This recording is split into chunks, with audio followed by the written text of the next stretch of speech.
Jessica, thank you for pulling me into this. I actually have a series of questions in my mind and a piece of paper just to make it look like I'm prepared. But in all seriousness, let's talk a little bit about real estate. And one of the most common questions that we get from first-time buyers entering the market is, what's out there for me? So let me give you a quick scenario. Okay. It is maybe my second job. I've been working for 5 years. I'm ready to buy a property in New York City, specifically in the Bronx. What's available for me? What are some of the choices that I have when my budget is a little bit limited? So when buyers in this scenario come up to me, typically what I walk them through is the first thing I want to do is educate the buyer. And so usually I'll start kind of letting them know what the typical price point of a single family home. The American dream is I'm going to walk into a single family home with the white picket fence in the backyard and I'm going to raise my family. And it's possible. It's still achievable. First time buyers in New York City have a unique opportunity than in other places because what we also have in New York City are condos or co-ops. Interesting. So let's break that down a little bit, because you have a deep perspective when it comes to that, apartments and whatnot. First of all, what are the differences between a co-op and a condo? Are they the same thing? Are they all apartments? Just break it down. They're not. So they're different in that condos are what's called real property, and that's a little bit of real estate jargon. So when you buy a condo, you own what you're buying, whether that's a condo in the space of an apartment, like say Park Chester, Okay. or it's a townhouse like in the Shore Haven community, Okay. right? So you own walls in, that's what you own.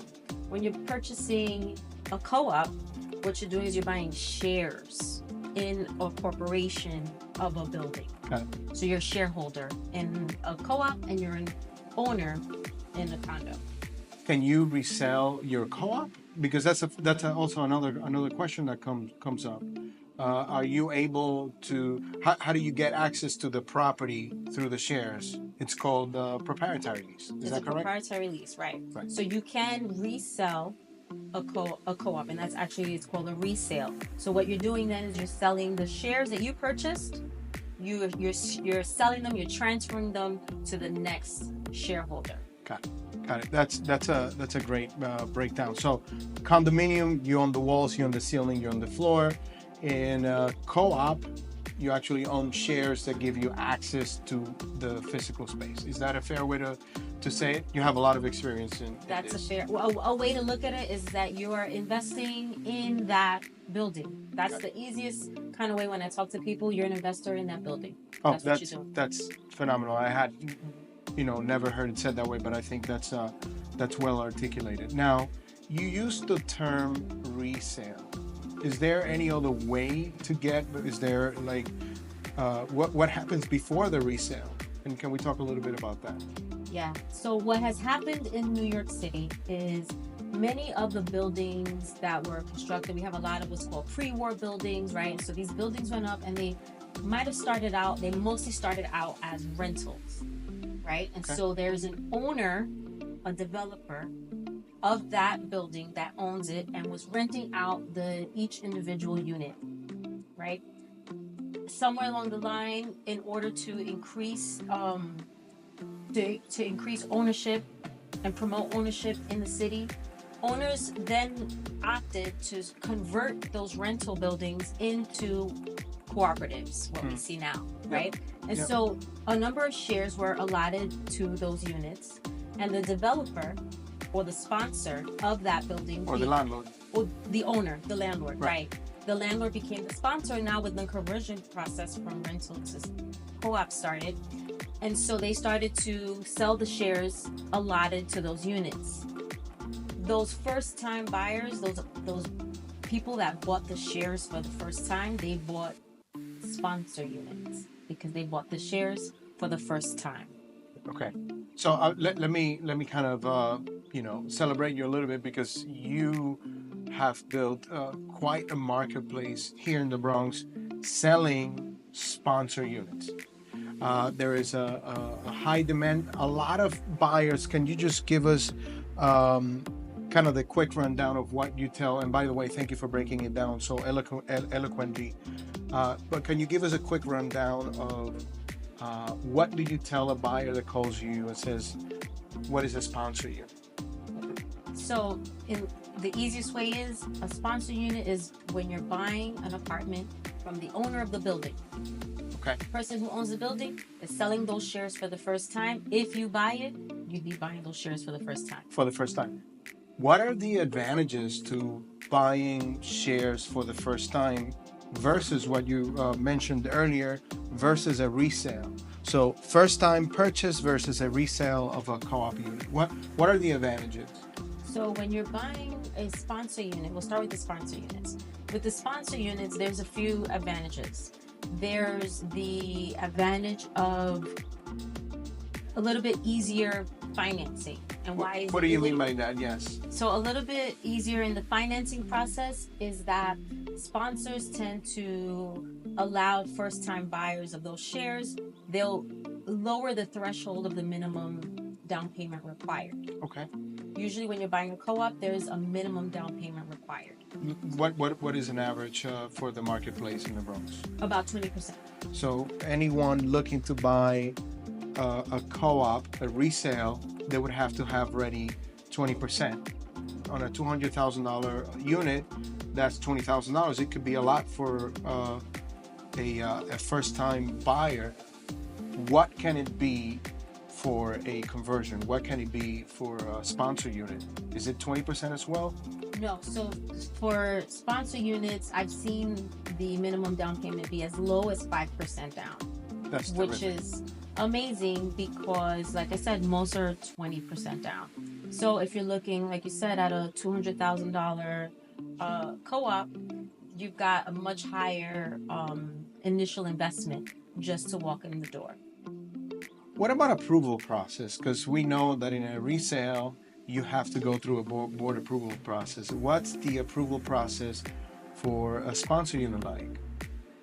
That's another benefit to buying a sponsor unit is that since you're buying it directly from the owner of the building, you get to bypass that board application requirement.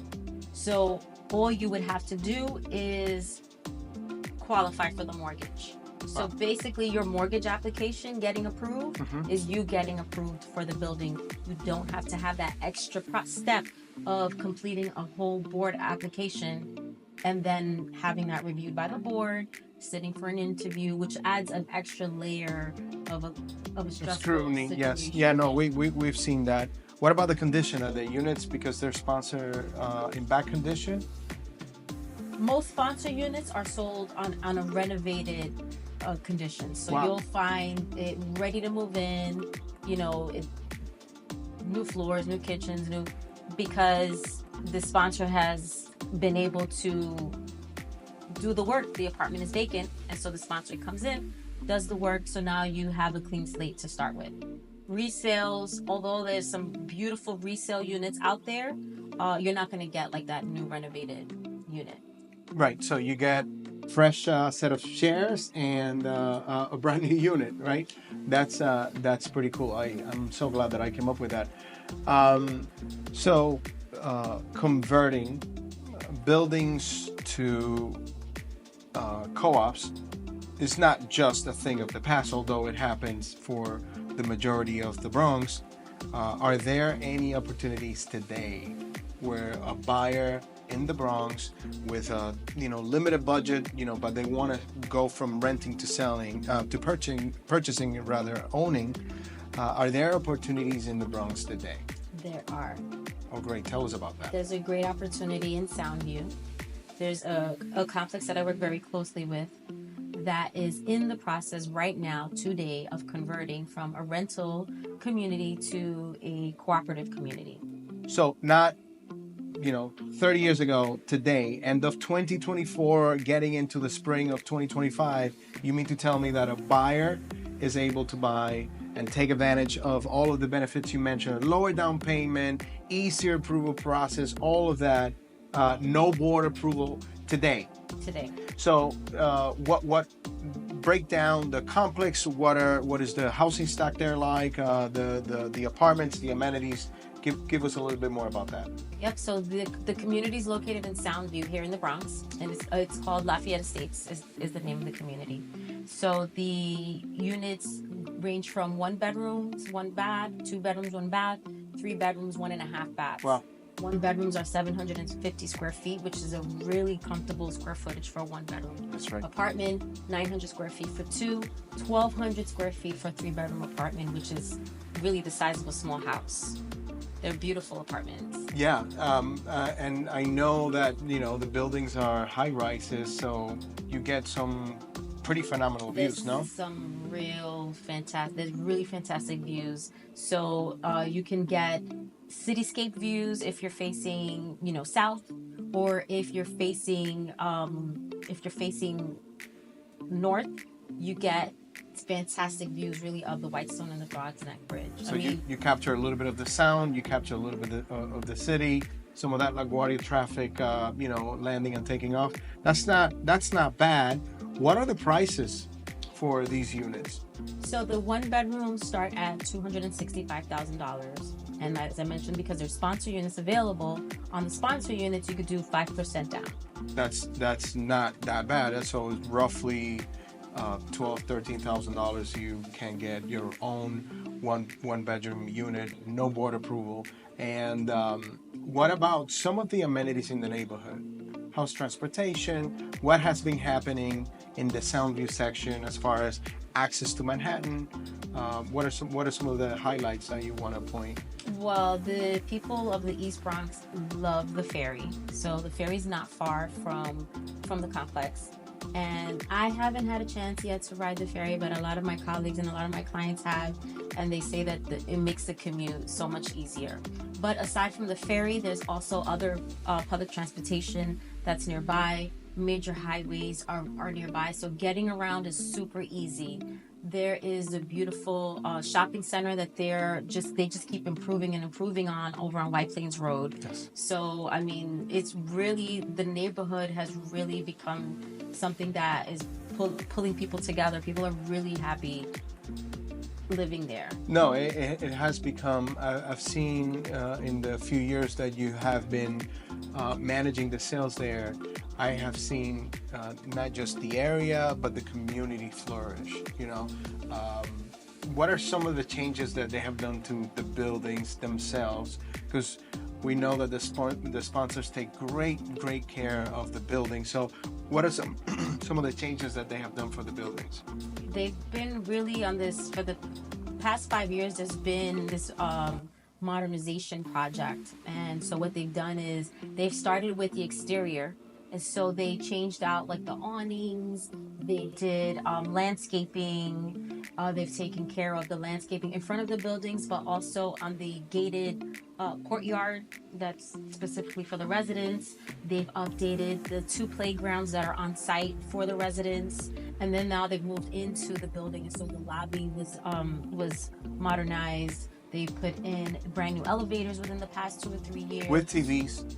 I'm a sucker for tech stuff. So yeah. Yep. So they put brand new elevators in all 4 of the buildings.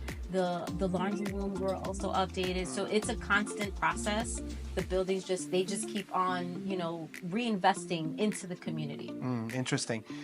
I lived in Manhattan so many years back, and I was traumatized by parking because I knew that part of my daily routine had to include anywhere between 45 minutes on a very, very fortunate day to who knows how long to park. Tough question to ask, but what about parking? There's parking available on the grounds. So you can rent a parking spot, and there's availability right now. So no waiting list. There's no wait list. So you mean to tell me that in most Bronx buildings you would have to wait? Sometimes they're like 6 months. Sometimes the waiting lists are as long as years. Yep. Right. But there's parking available right now. There's parking available right now. That's tremendous. That's very unique. That's very unique. So Jessica, I mean, if anyone is thinking to buy and they're not ready to make the commitment to a 2-family home, a single-family home, this is as good an option as there is in the marketplace. I mean, I know the housing stock in the Bronx and Lower Westchester really well. Buyers don't have that many opportunities like this one. Is that correct? Is that a fair assessment? Yeah. So right now, I mean, there's no secret that the real estate market right now is tough, and it's toughest on first-time buyers. Yep. And the statistic is that first-time buyers, the first home that you buy is not the home that you stay in. That's right. It's usually a stepping stone to your next. And so your first-time home is usually not your forever home.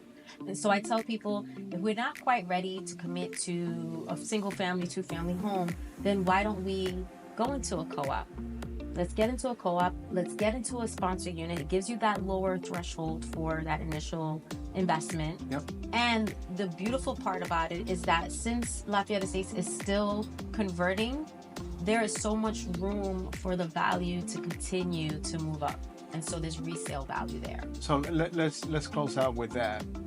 So you mean to tell me that the price for the 1-bedroom you said is $265,000? If I were to buy it today at $265,000, there's a chance that the sponsor continues to push the values up. The values continue to go up. So people should get moving on this then. Right. It's a way to get equity. Interesting. And so you don't always have to just get equity from a house. This is another way to build equity. So if anyone is looking to buy and get the best deal in the Bronx, not a deal, the best deal in the Bronx, give it a click below. And Jessica, what is your cell phone number?